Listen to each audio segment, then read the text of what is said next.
It was pitch dark, the cold wind whipped at her face, and in the middle of the deserted road that seemed to swallow all sounds, Maura Murray's Saturn sat motionless, the warning lights still flashing faintly like a desperate cry for help. No one, no footprints running away, no phone left behind. And then silence, a silence that lasted for more than 2 decades. To this day, no one knows where Maura is, what happened to her, or why it all ended at that moment. Hello, I'm 2D Crime Files, and welcome back to the journey of tracing the most mysterious disappearance in the history of American true crime, the Maura Murray case. If you followed the previous parts, you know we've gone through the accident scene, the scattered clues like a missing jigsaw puzzle, the suspect list longer than a Black Friday supermarket receipt, and the theories that make you both shiver in, well, it sounds reasonable. But this time, Part 5 is more than a conclusion. It's where we face the unanswered questions, the gaps in information, the overlooked details, and the mysteries that the deeper we dig, the more we find ourselves in a maze with no way out. Get ready, because in this part, we'll turn over every last stone, peer into every corner of the darkness, and wonder, is there anything we haven't seen? And if there is, are we brave enough to look at it? 21 years have passed since that cold winter night, but the questions surrounding Maura Murray's disappearance still lie there, like roadblocks that no one can lift. Every time we think we've reached the truth, a new dead end appears. Someone once said that this case is like a book with some chapters torn out. The more you read, the more you feel like it's missing. And in this chapter, we sit down, lay out the pieces, and look directly at the questions that have eluded us for 21 years. The first question, and the one that has shaped the entire case, is, where did Maura go after she left the car? It sounds simple, but it's the biggest gap in the picture. Some witnesses say they saw a woman standing next to the car. Others claim they saw a shadowy figure pass by, then disappear into thin air. If she left to get help, why did no one remember seeing her on the road? If she got into another car, where did it come from, and why didn't anyone identify her? This question alone has been debated online for decades. Some have drawn up Google Maps, marking every house nearby, assuming a route she might have taken on foot. Others have calculated the average time it takes a person to walk in the cold to determine the search area. But no matter how many formulas were applied, the answer was still unknown. The second question, why was Maura there in the first place? She had not told anyone she was going to New Hampshire, and what was found in the car indicated that this was not a long-planned trip. So what was the purpose of the trip? A short vacation? A secret rendezvous? Or an intention to disappear? It is worth noting that, before leaving, she had searched online for keywords related to hotels and vacation spots. Some believe that she just wanted to temporarily get away from the pressures of school and family. But others believe that this was a preparation for a larger plan, an escape from it all. And here comes the third question. If she really wanted to disappear, why did she take some personal belongings but leave so many other important things behind? People found her wallet, student ID, and many other belongings were still in the car. This has led many to theorize that she left the car in an emergency, rather than voluntarily. And so, the circle of suspicion closes. Who or what caused the emergency? Question 4. Why were there inexplicable gaps in the initial investigation? This is the biggest point of contention between the online community and the authorities. Some initial reports disagree about when the police arrived or the number of witnesses. There's a detail that says that the police dog followed Maura's scent for about 30 meters and then stopped suddenly, but there is no further information about whether that area was thoroughly searched. Skeptics believe that it is possible that someone drove her away from there, while more realistic people say that the traces were simply lost due to weather conditions. But regardless of who is right, the fact is that no one knows what happened. Question 5. Are there any witnesses who are keeping secrets? This is a hypothesis that makes many people shudder. Over the years, a few witnesses have come forward and then quickly gone silent. Some locals have appeared reluctant to talk about the case, as if there was something they didn't want to say. Did someone see or hear something that night, but were afraid of getting into trouble? Or did they think what they saw was unimportant? Whatever the reason, silence is silence, and every word is not taken seriously. Being told is a hidden piece of the puzzle. Question 6. What happens to the promising clues that disappear? Over the past 21 years, there have been many times when new information has surfaced, a piece of paper, a recording, a confession, that has led people to believe that the case is close to being solved. But then, either the information has been disproved, or there is no further data to support it. In one case, a piece of fabric found in the woods that was rumored to be Maura's was disproven by DNA testing. Such hopes, when repeatedly dashed, not only frustrate investigators, but also make the community numb to new information. And the final question, and the most important one, if someone knew the truth now, right now, what would they gain by keeping it a secret, and what would they gain by speaking out? This is a question that touches on the essence of every unsolved case. Sometimes it's not because of a lack of evidence, but because someone is holding it back. Someone is choosing not to reveal it, out of fear, out of personal gain, or out of a promise. But whatever the reason, the choice to remain silent is what prolongs the darkness that has shrouded the case for more than 2 decades. And so, each unanswered question is like a closed door. You stand in front of it, knowing that behind it may lie the answer to everything, but there is no key. We have tried to find the key for the past 21 years, rummaging through every clue, opening every fake lock, but the real door has not moved.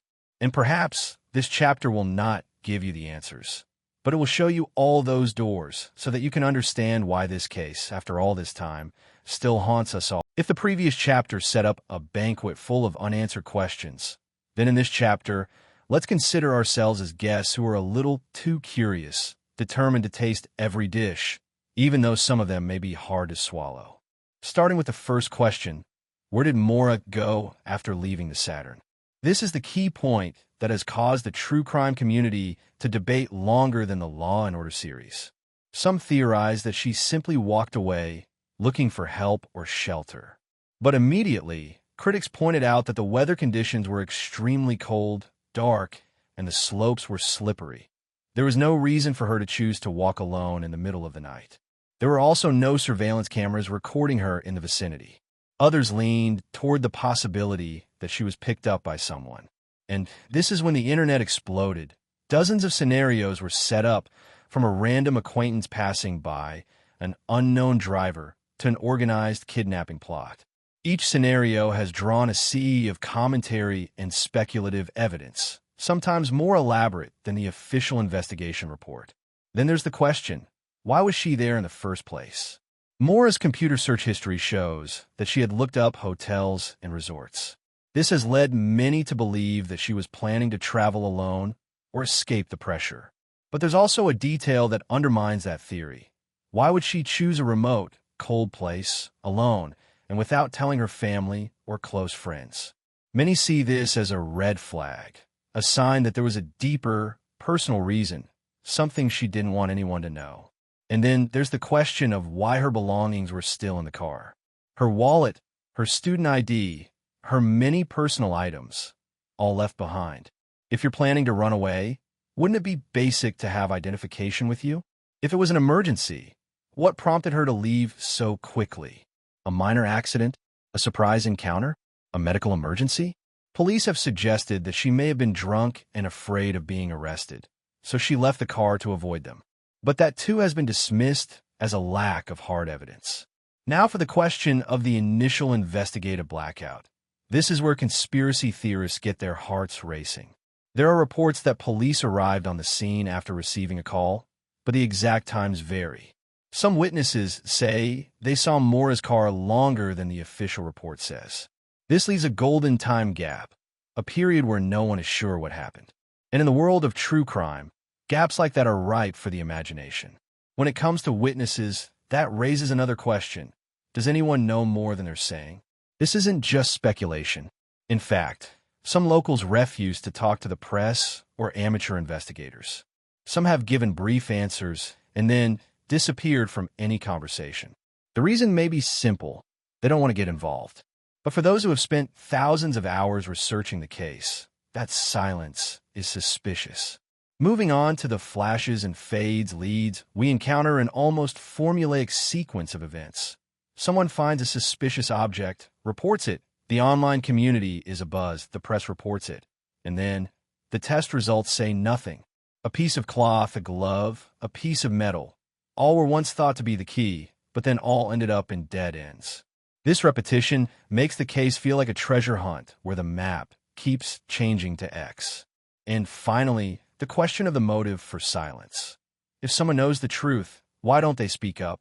Reasons range from fear to protecting someone to not wanting to dig up a painful story. Some people also believe that sometimes the truth involves more than one person, and speaking out can have consequences for an entire community.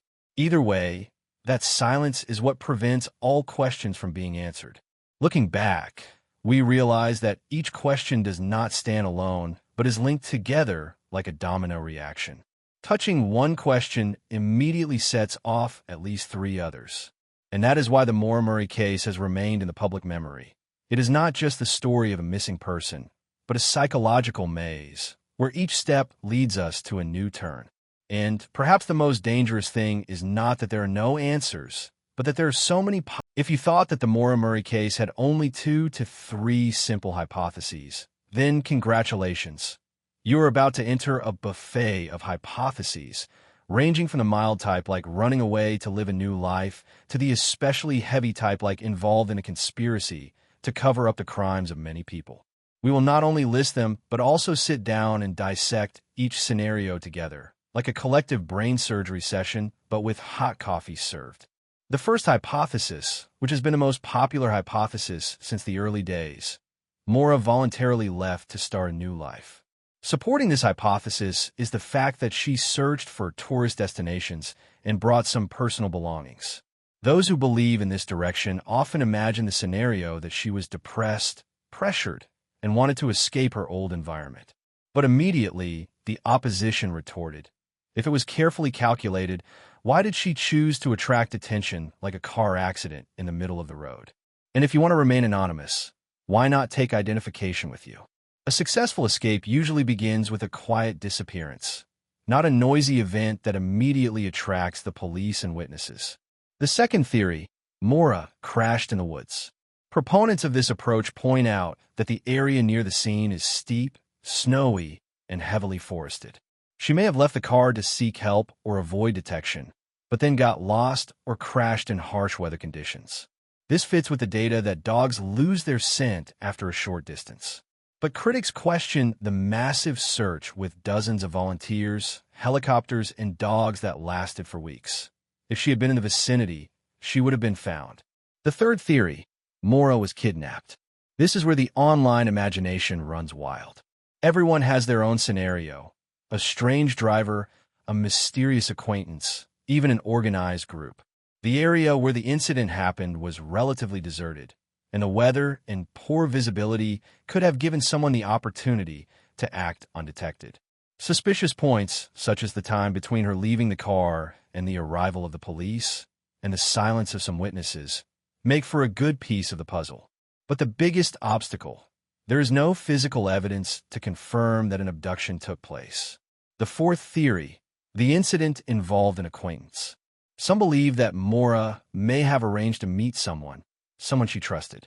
Her failure to inform family or friends could have been because the relationship was secret. That would explain why she brought some supplies but was not prepared for a long trip. If the encounter had gone badly, it could have led to a dangerous situation that the other person tried to hide. The fifth theory, a cover-up. This is a staple of true crime forums, where every little detail is scrutinized under a magnifying glass. Some people suspect that there was some kind of interference or negligence on the part of law enforcement or local people, leading to the case being stuck. The gaps in reporting, the delays in certain investigative steps, and the unexplained disappearance of leads, all of which are perfect fodder for this theory. But then again, there is no public evidence to support this, and making such a serious allegation requires more than speculation. The final theory, and less discussed but still present, is that Maura fell into a random and unfortunate situation, like meeting a bad guy by accident. It sounds simple, but because it is so simple, it is difficult to prove. There were no cameras, no eyewitnesses, and everything happened in a short time frame in the middle of a winter night, a scenario that could have been erased in a matter of minutes. Interestingly, each theory, when analyzed in depth, leads to its own dead ends, but when put together, they form a maze that is difficult for anyone to escape. You can take any turn, but in the end, you still end up back at the starting point. No one knows for sure what happened. And it is this uncertainty, combined with hundreds of hours of debate and thousands of articles, that has turned the Maura Murray case into one of the biggest addictions of the global true crime. If the previous 3 chapters were like building a skeleton for the case, then this chapter will be the time to put together the strange pieces, the pieces that make you wonder, is this real, or is it just the imagination of the online community? In fact, it is the details that are half real and half doubtful, sometimes flashing, sometimes disappearing, that make the Maura Murray case like a jigsaw puzzle with someone intentionally leaving out some important pieces. Starting with a controversial detail, the white scarf found near the scene.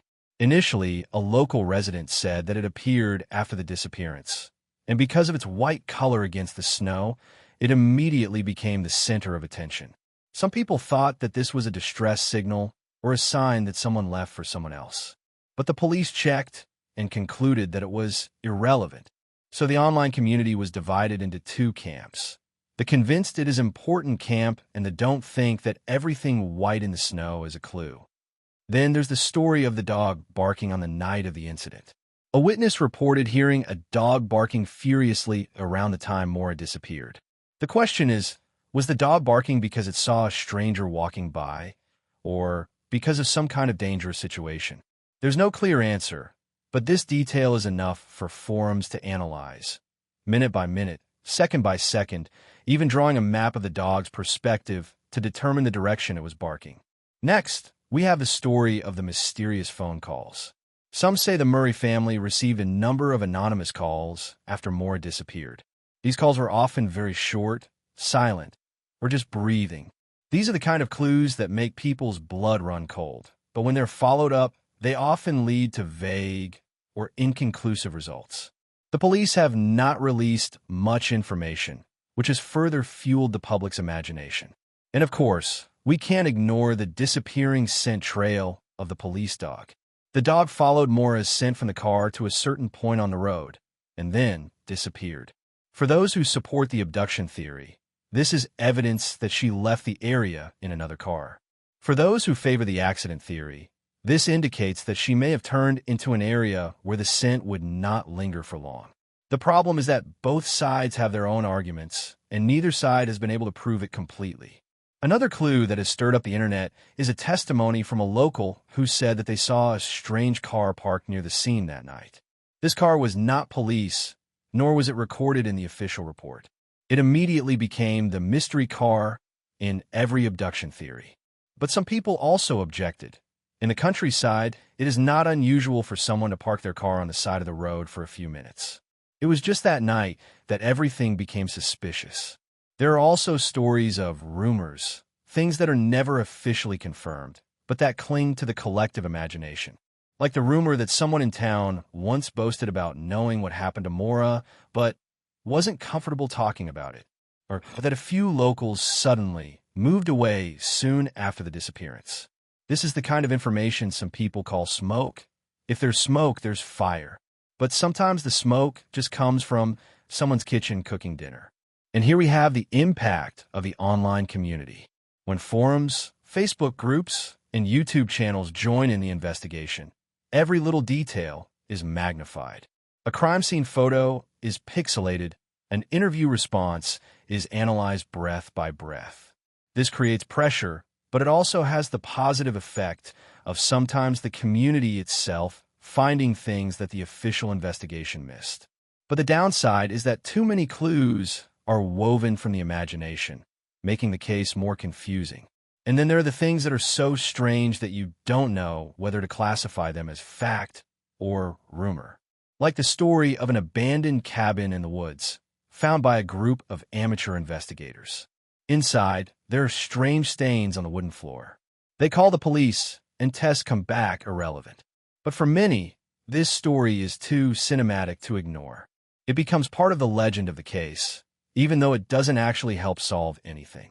When you piece together all these clues, you'll see a common denominator. Each strange detail opens up a new branch of the theory, but none of them lead to a definite conclusion. It's like playing a treasure hunt, but the map is torn to pieces, and the person who gave you the map also added a few pieces of paper from another game to distract you.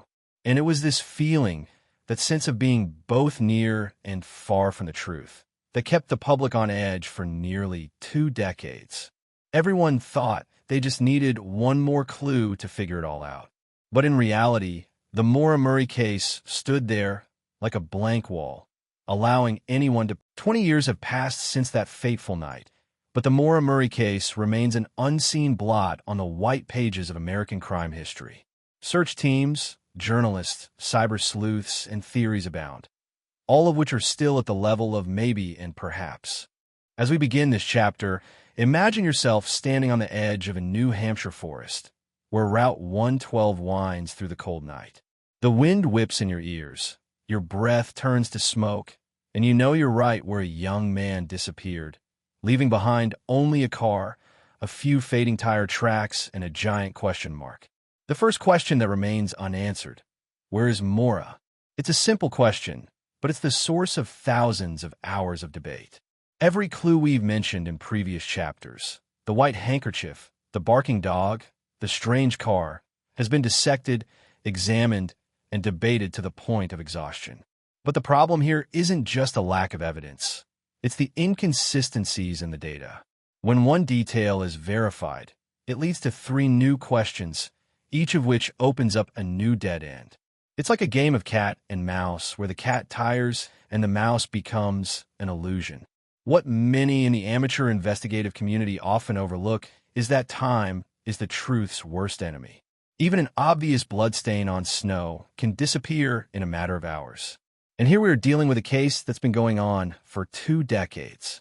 Witnesses age, memories fade, physical evidence loses its legal value, and the community has seen so many other events that the case, while still haunting, has gradually been dusted off.